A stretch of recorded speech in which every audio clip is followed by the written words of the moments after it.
ಚಿರು, ನಾವು ಅನ್ಕೊಂಡ ಹಾಗೆ ಆಯಿತು ಕಣೋ. ನಂದಿ ಪ್ರವೇಶ ಆಯಿತು. ಮನೇಲಿ ಯಾವುದೇ ಸಮಸ್ಯೆ ಇಲ್ಲ ಅಂತ ಗುರುಗಳು ಹೇಳಿದ್ರು. ನನಗಂತೂ ತುಂಬ ತುಂಬ ಸಂತೋಷ ಆಗ್ತಾ ಇದೆ. ಸ್ವರ್ಗ ಸಿಕ್ತಷ್ಟೇ ಸಂತೋಷ ಆಗ್ತಿದೆ. ಯಾಕೋ ಏನೋ ಗೊತ್ತಿಲ್ಲ, ಇವತ್ತಿನ ದಿನಾನ ನನ್ನ ಜೀವನದಲ್ಲಿ ಬರೆದಿಟ್ಕೋಬೇಕು ಅನ್ನೋಷ್ಟು ಸಂತೋಷ ಆಗ್ತಿದೆ. ನಿನಗೋಸ್ಕರ ಪಟ್ಟ ಕಷ್ಟಗಳು ಯಾವುದು ವ್ಯರ್ಥ ಆಗಲಿಲ್ಲ ಕಂದ. ನೀನು ಯಾವಾಗಲೂ ಹೇಳ್ತಿದ್ದೆ ಅಲ್ವಾ, ಮಮ್ಮಿ ನಾನು ಈ ಮನೇಲೇ ಇರಬೇಕು, ನಿನ್ನ ಜೊತೆಲೇ ಇರಬೇಕು, ನೀನು ಹೇಳೋ ಕತೆ ಕೇಳಬೇಕು, ನಿನ್ನ ಜೊತೆ ಆಟ ಆಡಬೇಕು ಅಂತ. ಇನ್ನು ಮುಂದೆ ಎಷ್ಟು ಕತೆ ಬೇಕಾದರೂ ಹೇಳ್ತೀನಿ, ನಿನ್ನ ಜೊತೆಲೇ ಇರ್ತೀನಿ, ನೀನು ಕರೆದಾಗೆಲ್ಲ ಬರ್ತೀನಿ, ನಿನ್ನ ಜೊತೆ ಆಟ ಆಡ್ತೀನಿ ಕಣೋ. ನೀನೀಗ ಈ ಮನೆಗೆ ವಾಪಸ್ ಬರ್ಬೋದು ಕಂದ.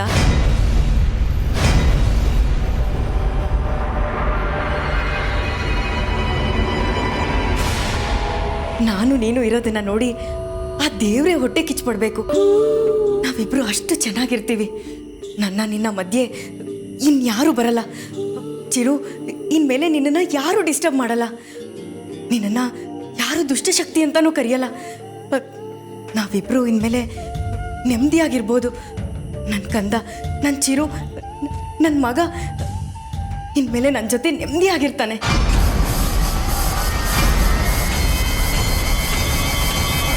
ಚಿರು, ಈ ಮಮ್ಮಿ ಮಾತಿನ ಮೇಲೆ ನಿನಗೆ ನಂಬಿಕೆನೇ ಇರಲಿಲ್ಲ ಅಲ್ವಾ?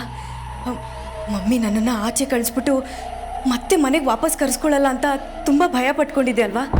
ಈಗ ನೋಡು, ಈ ಮಮ್ಮಿ ಮಾತು ಕೇಳಿದ್ದಕ್ಕೆ ಈ ಮನೇಲಿ ಪರ್ಮನೆಂಟಾಗಿ ನನ್ನ ಜೊತೆಲೇ ಇರೋ ಹಾಗಾಯಿತು.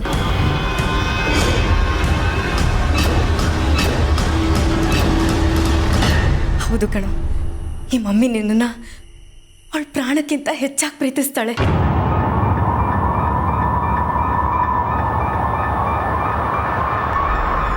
ಚಿರು, ಬಂದ್ಯಾ ಮಗನೇ? ನೀನು ಬರ್ತೀಯ ಅಂತ ಕಾಯ್ತಾ ಇದ್ದೀನಿ. ಇಷ್ಟು ದಿನ ಭಯದಲ್ಲೇ ನಿನ್ನ ದಾರಿ ಕಾಯ್ತಾ ಇದ್ದೆ. ಈಗ ನನ್ನ ಮಗನ ಮುಖದಲ್ಲಿ ನಗು ಮುಖ ನೋಡಬೇಕು ಅಂತ ಕಾಯ್ತಾ ಇದ್ದೀನಿ. ಬೇಗ ಬಾರೋ.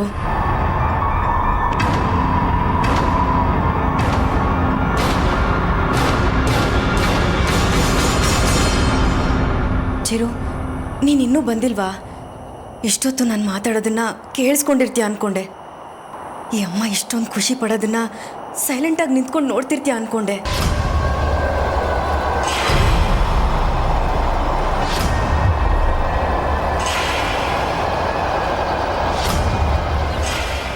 ಚಿರು, ನೀನು ಬರೋವರೆಗೂ ನಾನು ಇಲ್ಲೇ ಕೂತಿರ್ತೀನಿ ಕಂದ.